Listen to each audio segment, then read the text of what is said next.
9 September DUCSU নির্বাচন তার প্রমাণ। কোথায় 14,500 প্রায়, আর এখানে 5,500। আপনি হিসাব করতে পারেন 3 ডবল। আজকে জাহাঙ্গীরনগরে কি হয়েছে আমি জানি না, আশা করছি এইটাও এরকম হবে ইনশাআল্লাহ। আমি বললাম যে পাগল বধু সব চলে গেছে, যদি পাঠাবে। আমার মনে হয় এই যে নতুন নতুন যেগুলো তৈরি হচ্ছে এগুলো পাঠানো দরকার। এই জন্য ইমাম যারা আছেন, আলেম যারা আছেন, তাদের তো অন্তত এই যে ঝড় উঠেছে এই ঝড়ের দিকে তাকিয়ে অ্যাক্টিভ হওয়া দরকার আরো বেশি। আমরা যদি সত্যি যেতে পারি ইসলাম নিয়ে, এবার সবচাইতে বেশি অধিকারের কথা বলবো আলেমদের। এই কথা বলেন না কেন? এরপরে যারা দায়িত্বে আছে জনগণের, প্রশাসনের একটা বিরাট বৈষম্য চলছে প্রশাসনে। এই 54 বছরেও তারা অনেকে এই কাজ করেনি। আমরা আগামী থেকে ইসলাম যদি নিতে পারি, ইনশাআল্লাহ কথা দিতে পারি এগুলো করব। কারণ কাবর আলাল মুশরিকিন মা তাদউহুম ইলাইহি। হে নবী, আপনি যেদিকে মানুষকে ডাকেন একামতে দিনের জন্য, দিন কায়েমের জন্য, এটা তো শুনলে মন খারাপ হবে, রাগ হবে মুশরিকদের। আপনি কি মুশরিক? আমি তো আমার বাবার বিধান কায়েম করার জন্য আপনাকে বলি না, আমার দাদার বিধান কায়েমের জন্য আপনাকে বলি না। আমার এই 33 বছর বয়সের ভেতরে আজ প্রায় 10 বছর আমি কোরআন দিয়ে মানুষকে ডাকি। আমার প্রতিটা ডাকের সারমর্ম এই যে আসেন আল্লাহর বিধান কায়েম করি। আর এটা শুনলে যাদের রাগ হয়, যারা এটাকে রাজনীতি মনে করে, আপনাদের পাশের থানা ঈশ্বরদী, আজকে 11 তারিখ 9 তারিখ আমার অনুষ্ঠান ছিল ওই থানার ভেতরে। একজন বলেছে না, উনি আসলেই শুধু রাজনৈতিক কথা বলে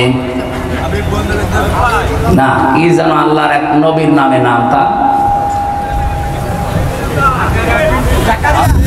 যাই হোক, উনি এই কথা বলতে চেয়েছে যে না, উনি রাজনৈতিক কথা বলবে কেন?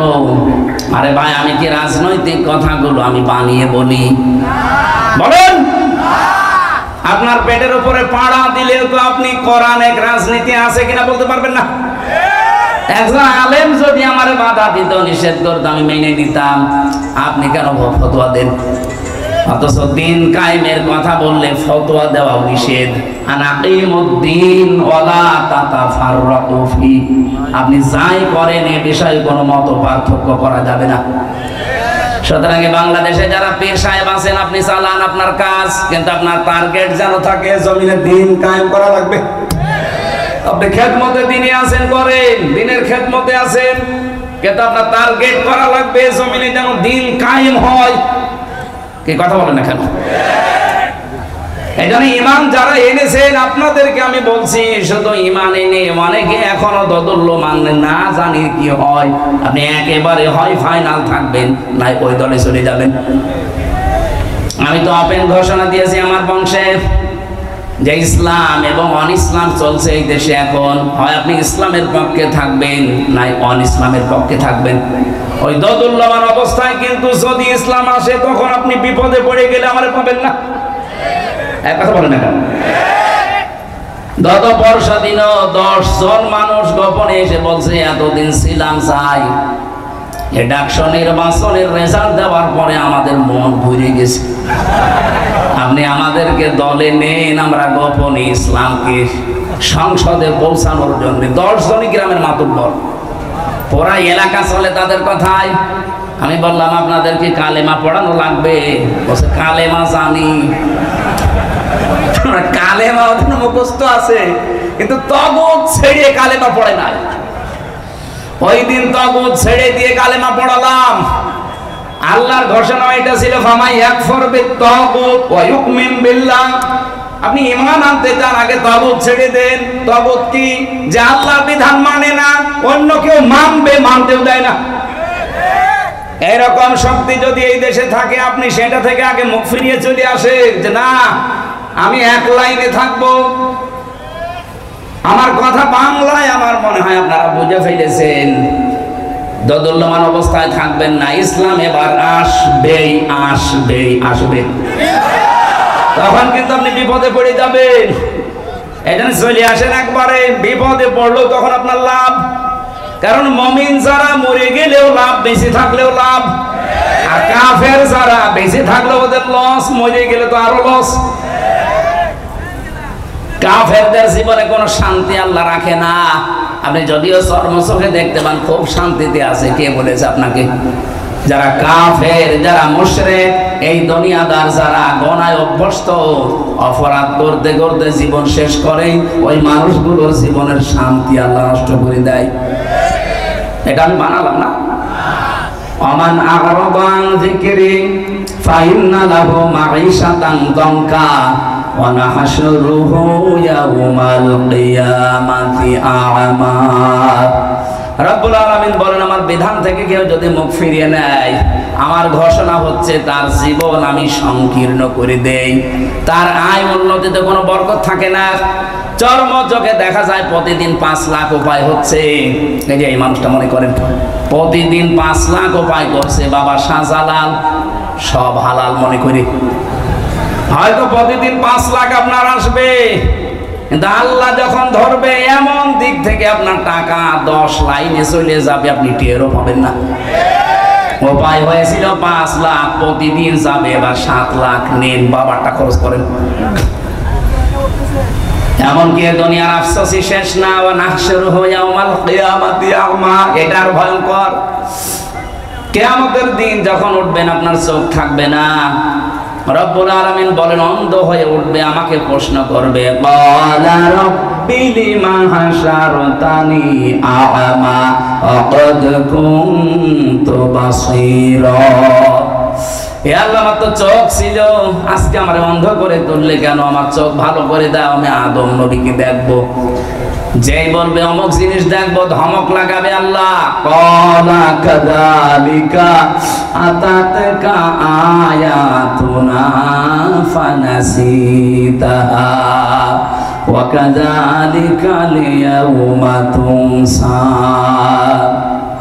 আমার এই আয়াতগুলো আলেমেরা নবীরা এইভাবেই তোদেরকে শুনিয়েছিল। আমার বিধানের কথাগুলো শোনার পরে না শোনার ভান করেছিলি, বোঝার পরে না বোঝার ভান করেছিলি, যেভাবে ভুলে গিয়েছিলি, আমি আজকেই কঠিন দিনে তোরে ভুলে গেলাম। তুই যে আমার বান্দা ছিলি, তুই যে আমার বান্দি ছিলি, কোনদিন আমার কুদরতের জবানে তোর নাম আর উচ্চারণ করব না।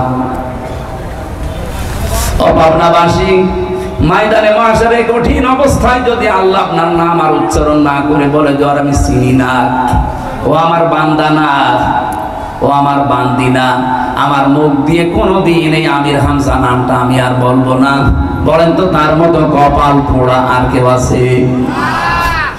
এখানে ফিরে আসেন আপনি অ্যাক্টিভ ভাবে। আমার রাতের তেলাওয়াত কিন্তু আয়াত ওই রকম। সূরা মাইদার 54 নম্বর আয়াতটা পড়েছি আমি। এমন কিছু মেসেজ আয়াতের ভেতরে বাংলাদেশ সম্পর্কে আমার মনে হচ্ছে আছে। আয়াতের ব্যাখ্যা বিশ্লেষণ পড়ার পরে আমার মনে হয় যে এই মাত্র আল্লাহ এই দেশ দেখে নাজিল করলো। আপনি একটু অ্যাক্টিভ ভাবে শুনবেন, অবশ্যই কিছু পাবেন এখান থেকে। যেহেতু সিরাত মাহফিল লিখেছেন, বাংলাদেশে বেশিরভাগ মিলাদ মাহফিল হয়, সিরাত মাহফিল কম হয়। অথচ মানুষ যদি ওই মিলাদ থেকেও শিক্ষাটা নিতে পারতো, বাংলাদেশে এই সাদাবাজি থাকতো না। আমি সিরাত ইবনে হিশাম পড়ছিলাম, সিরাত বিশ্বকোষ, বিশেষ করে আর রাহিকুল মাখতুম। এখানে নবীজির জন্ম নিয়ে যে মিলাদ যারা দেন, মিলাদ মানে জন্ম, মিলাদ মানে এই মিলাদ নিয়ে যারা মাতামাতি করেন শুধু জিলাপি আর খিচুড়ি, তাদেরকে বলছি এই শিক্ষাটা অন্তত আপনি নেবেন।